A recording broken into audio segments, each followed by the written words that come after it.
Sir నమస్కారం. నమస్కారం అండి. సార్ త్వరలో ఆత్మగౌరవ శంఖారావం సభ మొదలు పెడుతున్నారు అని చెప్పి తెలిసింది. అసలు దీని యొక్క ముఖ్య ఉద్దేశం ఏంటండి? అంటే ముందుగా హైందవ ఆత్మగౌరవ శంకరరావు సభ గురించి చెప్పే ముందు దీని భూమిక చెప్పాలండి.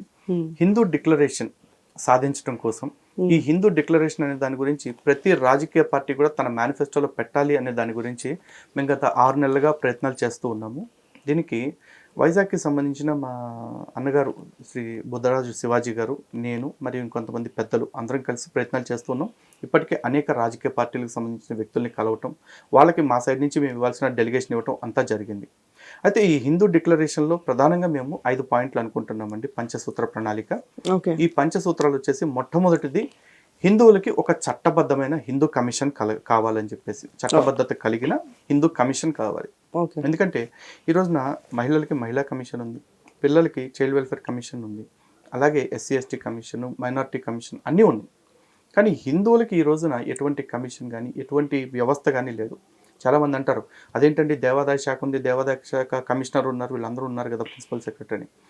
దేవాదాయ శాఖ అనేది ప్రభుత్వం తరఫున హిందూ దేవాలయాల యొక్క ఆస్తులని, ఆదాయ వ్యవహారాలని మేనేజ్ చేయడానికి ఉన్న ఒక వ్యవస్థ మాత్రమే. హిందూ దేవాలయానికి అన్యాయం జరిగిన ఏ రోజు కూడా వాళ్ళు మా పక్షాన లేరు. ఎందుకంటే ఇన్ని దేవాలయాల మీద దాడులు జరిగాయి ఆంధ్రప్రదేశ్లో. ఏ రోజున ఎండోమెంట్ కమిషనర్ వచ్చేసి ఎవరి మీద కేసులు పెట్టింది లేదు, ఎవరి మీద కేసులు ఫైల్ చేస్తూ మొట్టగా అరెస్ట్ చేసింది లేదు.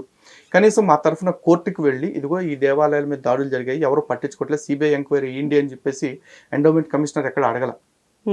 కాబట్టి మా తరఫున మాట్లాడటానికి, మా సమస్యల్ని మేము వాళ్ళకి చెప్పుకోవటానికి మాకు తలకాయ కావాలి అక్కడ. ఆ తలకాయ ఎవరు అంటే హిందూ కమిషన్.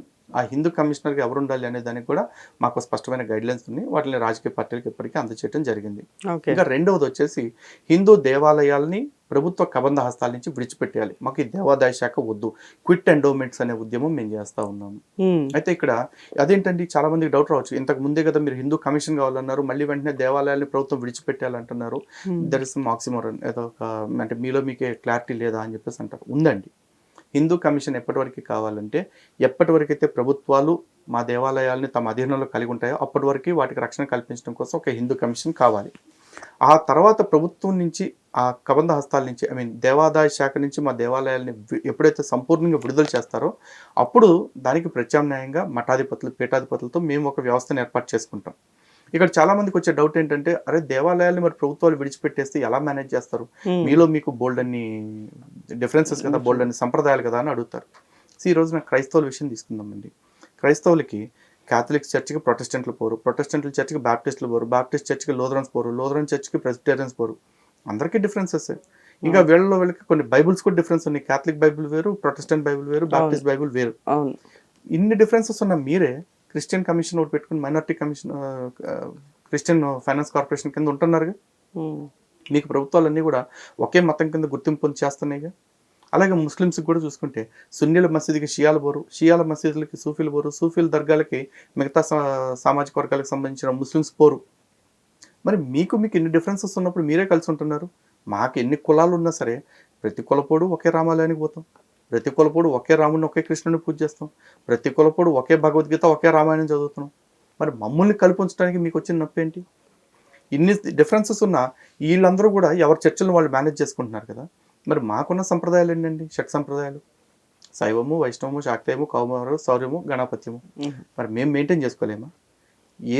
ఏ సంప్రదాయానికి సంబంధించిన ఆలయాన్ని ఆ సంప్రదాయానికి సంబంధించిన వాళ్ళు మెయింటైన్ చేసుకుంటారు. ఒక క్లారిటీ ఉంటుంది. అట్లీస్ట్ ఈ దేవాదాయ శాఖలో ఉండటం వల్ల కలగా పొలగం అయిపోయి సంప్రదాయాలన్నీ కూడా కలిసిపోయి ఎవరిదేంటో తెలియకుండా పరిస్థితి అయిపోయింది. రాజకీయ ప్రభావాలు కూడా ఉండి రాజకీయ నిరుద్యోగులందరూ పునరావాస కేంద్రాలు అయిపోవటం వల్ల.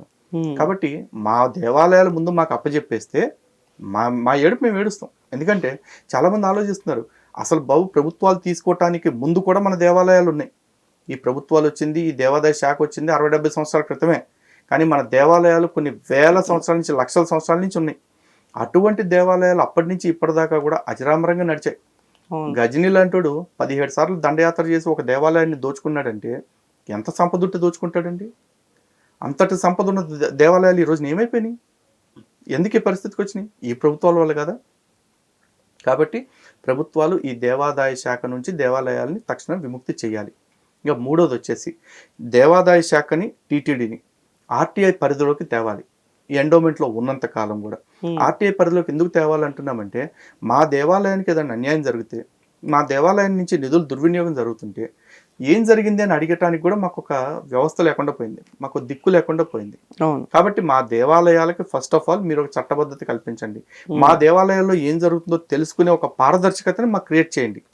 ఆ స్పేస్ మాకు క్రియేట్ చేస్తే ఏం జరుగుతుంది అనేది మాకు ఒక అవగాహన ఉంటుంది. అరే భారతదేశంలో ఉన్న ప్రతి వ్యవస్థ సమాచార హక్కు చట్టం పరిధిలోకి వచ్చినప్పుడు ఒక దేవాలయాలు చేసిన తప్పు ఏంటంటే దేవాలయాల్లో ఉన్నంతా కూడా ప్రజాసొమ్మేగా. ఆ దేవాలయాల్లో ప్రజల సొమ్ము ఉన్నదాన్ని ప్రభుత్వాలే అజమాయిషీ చేస్తాని మరి సమాధానం చెప్పడానికి నొప్పి ఏంటి, తీవ్రమా కదా? దాన్ని మేము అడుగుతూ ఉన్నాము.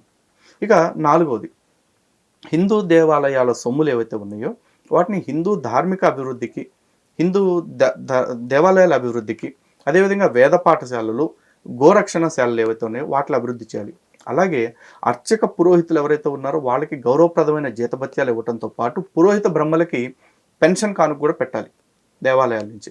ఎందుకంటే అసలు ఈ రోజున ప్రభుత్వానికి ఒక పైసా ఆదాయం ఇవ్వని చర్చలకి, మసీదులకి కూడా పాస్టర్లకి 10,000 అని చెప్పేసి, ఇమాములకు 10,000, మౌజాన్లకు 5,000 అని చెప్పేసి ప్రభుత్వాలు డబ్బులు పంచుతున్నారు. మరి దేవాదాయ శాఖ నుంచి ఇన్ని 100 కోట్లు 1000 కోట్లు మా డబ్బులు తీసుకుంటూ మా పురోహిత బ్రహ్మలు ఆకలితో మాడుతూ ఉంటే, ఎందుకంటే మిగతా వాళ్ళకి ఉండదండి, మనంతా సిస్టమాటిక్గా చూసుకుంటే వాళ్ళు వారానికి ఒకసారి వెళ్తారు, మనం నిత్యం వెళ్ళి వెళ్తుంటాం, పూజ చేస్తాం. పురోహితుల విషయంలో చూసుకుంటే మనకి పెళ్లిళ్ళు, ఉపనయనాలు ఇవే చూస్తారు, కానీ కొన్ని సీజన్స్ ఉంటాయి వాటిల్లో అసలు ఏ కార్యక్రమాలు ఉండవు. ఉదాహరణకి మోడాలు కావచ్చు, కత్తెరలు కావచ్చు, లేకపోతే శూన్యమాసాలు కావచ్చు, ఇట్లాంటివన్నీ అవన్నీ పురోహిత బ్రహ్మలు పస్తుండే కాలారు. మరి అలాంటి వాళ్ళకి ఇబ్బంది కలగకుండా ఉండటం కోసం ప్రభుత్వం ఎంతో కొంత వాళ్ళకి ఒక పెన్షన్ ఏర్పాటు చేయాలిగా, ప్రభుత్వాల బాధ్యత కదా. మరి మా డబ్బుల నుంచే చేయమంటున్నాం, మిమ్మల్ని ఏమన్నా మీరు ప్రభుత్వాల డబ్బుల నుంచి పెట్టమంటున్నామా? లేదు కదా. ఇక 5వది వచ్చేసి ఈ దేవాదాయ శాఖ ఏదైతే ఉందో ఆ శాఖ ఏర్పడిన నాటి నుండి ఈ రోజు వరకు కూడా ప్రభుత్వం తీసుకున్నప్పటి నుంచి ఇప్పటి వరకు ఎంతెంత ఆస్తులు దేవాలయాల పేరు మీద ఉన్నాయి, ఈ రోజున ఎంత మిగిలాయి, అందులో భూములు కావచ్చు, బంగారం కావచ్చు, నగదు కావచ్చు, అన్నిటికీ సంబంధించిన ఏదైతే వస్తువులకు సంబంధించి ఏదైతే ఉంటాయో ఆస్తి పాస్తులకు సంబంధించిన ఆదాయ వ్యయాల వివరాలు అన్నీ కూడా సమగ్ర శ్వేతపత్రాన్ని విడుదల చేయాలి. ఎందుకంటే 4.5 లక్షల ఎకరాలు ఉండాల్సిన దేవాలయాల భూమి ఈ రోజున 50,000 ఎకరాల కంటే కూడా తక్కువకు వచ్చేసింది. మరి ప్రభుత్వాలు మేము మీ దేవాలయాల్ని కాపాడుతాము, నిధులు దుర్వినియోగం అవ్వకుండా చూస్తామని కదా తీసుకున్నారు. మరి చూస్తాము అని తీసుకున్నప్పుడు మీరు ఏం చేశారు మరి ఇన్ని సంవత్సరాలు? మీరు, నేను, మనలాంటి ఎవరు కూడా ప్రభుత్వాల దగ్గరికి వెళ్ళి బాబు మా దేవాలయాన్ని మేము నిర్వహించుకోలేకపోతున్నాం, మీరు వచ్చి పీక్ కట్టండి అని మనం అడుక్కోలే. వాళ్ళంతటా వాళ్ళు వచ్చి మీ దేవాలయాన్ని మేమైతే పగలు తీసేస్తాం, ఉద్ధరించేస్తాం అని చెప్పి తీసుకున్నారు. మరి ఏమైంది? ఇన్ని భూములు అన్యక్రాంతం అవుతున్నప్పుడు ఏం చేశారు మీరు? కాబట్టి మా దేవాలయాలకు సంబంధించిన ప్రతి ఆస్తికి సంబంధించిన ఆదాయ వ్యయాలకు సంబంధించిన సమగ్ర శ్వేతపత్రాన్ని విడుదల చేయాలని అడుగుతున్నాం. ఇప్పుడు చెప్పండి, 5 పాయింట్లో ఏ ఒక్క పాయింట్ అయినా సరే ఏ రాజకీయ పార్టీనైనా సరే వాళ్ళ సెక్యులర్ విధానాలకు వ్యతిరేకంగా ఉందా? ఏ మతానికైనా వ్యతిరేకంగా ఉందా? లేదు. ఏ మతాన్ని దోచి తెమ్మంటలా. కనీసం ప్రజా సొమ్ముని తీసుకొచ్చి మాకు పెట్టండి అని కూడా మేము అడగట్లా, మా డబ్బు మాకు పెట్టండి అని అడుగుతున్నాం. ఈ విషయాల్ని ప్రతి రాజకీయ పార్టీ కూడా తమ మేనిఫెస్టోలో పెట్టాలని మేము కోరుకుంటున్నాం. ఈ మేనిఫెస్టోలో పెట్టించడం కోసం ప్రతి రాజకీయ పార్టీని, వైఎస్ఆర్సీపీ, టీడీపీ, జనసేన, బీజేపీ అందరినీ కలిసి ఇప్పటికే వాళ్ళకి మా విజ్ఞాపనలు ఇచ్చాం. కానీ ఎంతమంది సానుకూలంగా ఉన్నారో మాకు తెలియదు. అందరూ మేము వెళ్ళినప్పుడు చేస్తామంటున్నారు కానీ చేస్తారో లేదో కూడా తెలియదు. కాబట్టి వీళ్ళందరినీ నిలదీయటం కోసం రేపు ఫిబ్రవరి 18 కానీ 19 కానీ ఒక 25,000 మందితోటి విజయవాడ కేంద్రంగా ఈ హైందవ ఆత్మగౌరవ శంఖారావం అనేది ఒకటి సభ నిర్వహించాలని అనుకుంటున్నాం. ఎందుకు ఈ సభ నిర్వహించాలనుకుంటున్నామంటే ఒక బహిరంగ వేదిక ద్వారా, ఇప్పటిదాకా హిందువుల కోసం సభలు జరిగి ఉండొచ్చు, అయితే అవి పూజలకు సంబంధించి, ఆధ్యాత్మికతకు సంబంధించి, ప్రవచనాలకు సంబంధించి జరిగాయి. కానీ ఒక రాజకీయ అజెండాని, హిందువుల రాజకీయ అజెండాని రాజకీయ పార్టీలకు చేర్చడం కోసమని ఎప్పుడు జరగల. అది జరిగేలా చేయటం కోసం ఇప్పుడు మేము సంకల్పం చేసుకున్నాము. దీనికి మా శివాజీరాజు గారు, మేము అందరం కూడా మా శక్తి వంచన లేకుండా మేము ప్రయత్నం చేస్తున్నాము. ఫస్ట్ టైం ఈ మన డివోషనల్ ట్రీ ద్వారానే చెప్తున్నాం కాబట్టి ప్రేక్షకులందరికీ కూడా చెప్తున్నాము. రేపు విజయవాడలో జరగబోయే ఈ సభకు సంబంధించి తేదీలని తొందరలోనే అందరికీ తెలియచేయడం జరుగుతుంది. ఈ సభకి ఎందుకంటే చరిత్రలో మొట్టమొదటిసారి జరగబోతుంది ఆంధ్రప్రదేశ్లో మనకి. కాబట్టి ఇటువంటి సభకి ప్రతి ఒక్క హిందువు తెలుగు 2 రాష్ట్రాల నుంచి వచ్చి మీ సంఘీభావాన్ని, మద్దతుని తెలియజేస్తారని మనస్ఫూర్తిగా కోరుకుంటున్నాను.